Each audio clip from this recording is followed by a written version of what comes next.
During the final year of his 4-year, $160 million extension he signed back in 2021. After practice yesterday, he came out and he said there's been good conversations going on, referencing a potential contract extension, something that we've all been waiting to see how that was going to unfold. Take a listen here. Good conversations are going on. I will say that. Call it negotiations, whatever, conversations. A lot of good things are going on there. So a lot of confidence. Once again, as I said, anytime I feel like I've talked about it, I've got confidence in my guys, these guys getting something done. Ryan, he seems pretty confident they're going to get something done. What's your take? I want to have the confidence that Dak Prescott has as I walk through my daily coveys and goings, because he also said that he doesn't care whether it gets done now or later or whenever. And part of that I also agree with, particularly with Dak Prescott, because you'll remember the last time the Cowboys negotiated a long-term deal with him, and Breeshaw used to talk about this all the time on the podcast, they waited so long, Jerry Jones and company did, that Dak probably ended up earning an extra $3 or $4 million a year because all the other quarterbacks before him got those big deals. So I think Dak understands that he's going to get $50 million plus. It's just a matter of when. The other issue, and we'll talk about this shortly, CeeDee Lamb and Micah Parsons are also on that team. They also want to get paid big money contracts. So there may not be enough money to go around for all three, although you imagine the Cowboys are going to try to find a way to do it. You know, Wilson, whatever the Cowboys end up paying Dak Prescott to play quarterback, they need to tack on a few extra dollars to pay him for being their PR person, because he has been their best PR person over the past month. You look at what happened with some other quarterback situations around the NFL going to training camp. Jordan Love held in, didn't practice till he got a new deal. Tua Tagovailoa, same thing, didn't practice till he got a new deal. Could you imagine if Dak Prescott had done that and he would have been fully within his rights to do that? That would have been the headline everywhere for the past 3 weeks, is that Dak Prescott's holding out or Dak Prescott's holding in. No, he showed up. He knew he hasn't got his contract from Jerry Jones. He's out there practicing every day, and he's saying smart things like he just said that, hey, look, we're close. I'm not going to cause any drama. That's what you want out of your star quarterback. So he's not throwing his owner under the bus. He seems completely content, and it does feel like he's fine with however this plays out. If it ends up with him getting an extension in Dallas, fine. If he gets $60 million a year in free agency next March, he's fine. So Dak seems like a happy camper. So as you mentioned, he's not creating any drama, unlike his teammate CeeDee Lamb, who's really held out of everything when it comes to this offseason. You also mentioned Micah Parsons. How do we foresee these situations playing out, Ryan? I think they're all going to get paid. I think they're all going to stay in Dallas. But let's assume that they all get paid pretty much top dollar. That's going to be about $110 to $115 million of a salary cap that's currently at $255 million, which is about 45-ish% going to 3 players. So those 3 players better be out of this world. And they are. But CeeDee Lamb, the wide receiver, apparently, according to Stephen Jones, wants to be the highest paid non-quarterback, which means he's getting north of the Justin Jefferson money, which is $35 million. That's great. And Joe Corey wrote about this on CBSSports.com, and it's a great read. But the issue is that Micah Parsons, he may then want to be the highest non-paid quarterback after CeeDee Lamb, which was what Nick Bosa was before Justin Jefferson happened. A lot of moving parts here. So then the dollar amounts continue to climb, and that's just a huge concern. And again, you wonder why Jerry Jones drags his feet on signing his best players. Just get it done and move on. So there's going to be a lot of drama over the next few weeks and perhaps even months. But Micah Parsons said that he is absolutely certain that CeeDee Lamb will be there for week 1 of the regular season. So we have to wait and see if that plays out. But that's where we currently find ourselves. Yeah, and the Jerry Jones strategy for getting his players signed, it does not make any sense. When he said he was going all in on 2024, apparently he meant he was going all in on not playing his best players, because that is what's happening. And you look at, if they could have gotten CeeDee Lamb under contract in March, they wouldn't even have to worry about the Justin Jefferson deal. But now that's staring down your throat. You have Justin Jefferson, who got a contract that's paying $35 million per year. So now CeeDee Lamb and his agent could just point to that and say, all right, well, we want something close to that. And the Cowboys can't really counter with anything, because CeeDee Lamb, that's the market rate right now. That's what you have to give him. So it seems like this will end with him getting a contract for $33 million a year, $34 million a year, something in that neighborhood. But it just seems crazy that the Cowboys are dragging their feet, because you need CeeDee Lamb in training camp. You want him out there building more chemistry with Dak Prescott, getting in football shape. But for whatever reason, the Cowboys just refuse to budge. Get them signed, Jerry. Get them signed, Jerry. All these players, they just want to get paid, right? All of them. You like that, Amanda? Everyone's imitation of Jerry, and your imitation of John. It was pretty good. I love when CeeDee Lamb also retweeted Jerry Jones talking about his contract situation and just wrote LOL. That's all his response was. All right, we're going to talk about the Niners now. Brandon Ayuk. John Lynch was asked if there was any bad blood between the two. He said there's no bad blood. Negotiations can get heated. I think his first time going through that, but it's no bad blood. There's a lot of love and respect for the relationship that we've had and hopefully we'll have into the future. Ryan, what are your thoughts on that situation? It feels like something that should be happening in Dallas. This is one of the weirdest no trade scenarios that I can remember in I don't know how long.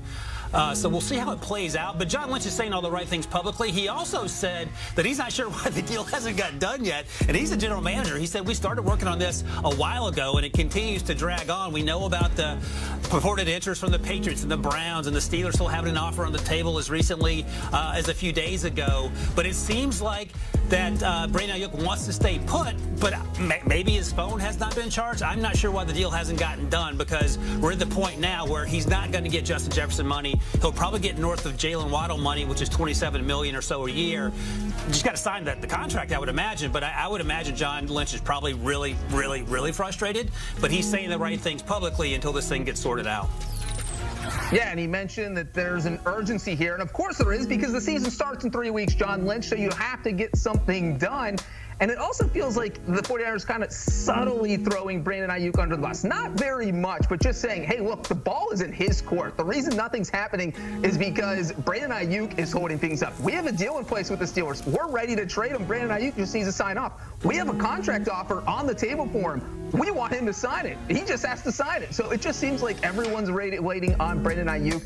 And the thing here is, if you are Brandon Ayuk and the offer from the Steelers and the offer from the 49ers even remotely similar, I think you have to take the 49ers offense, because you want to be playing in that offense, because they are going to put up some prolific numbers. You don't know what the Steelers offense is going to look like. So I think it makes a lot of sense for Ayuk to end up in San Francisco. All right, John, I got to ask you before we let you go. You put an article out on CBSSports.com. The Rams are making a coaching change for week 2 of the preseason game. Sean McVay is benching himself. So, Breach, can you walk us through that?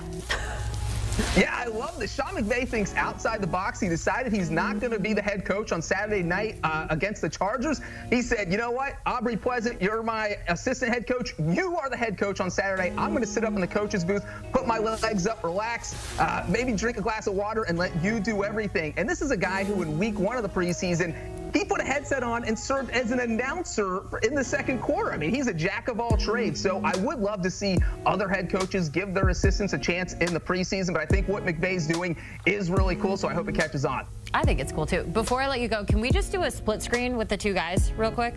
With me out of it? Just the two. Are you guys in the same room? Can you see how similar that looks? The lineup of the picture in the... Chào mừng các bạn đã đến với kênh YouTube của mình. Hôm nay là một ngày không đẹp trời cho lắm, nhưng mình vẫn tiếp tục gửi tặng đến các bạn những tác phẩm thật là đẹp và tuyệt vời. Và mình mong rằng các bạn xem video của mình thì hãy ấn like và đăng ký kênh để ủng hộ mình, để mình tiếp tục lấy động lực ra video. Mình xin chân thành cảm ơn các bạn rất là nhiều. Bây giờ mời các bạn cùng theo dõi quá trình mình tạo ra video của mình nhé. Xin mời. Mình sẽ đi vào chi tiết các màu các bạn.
Như vậy video của mình đã kết thúc như vậy. Nếu các bạn nghe đẹp cho like nha bạn, cảm ơn các bạn rất là nhiều.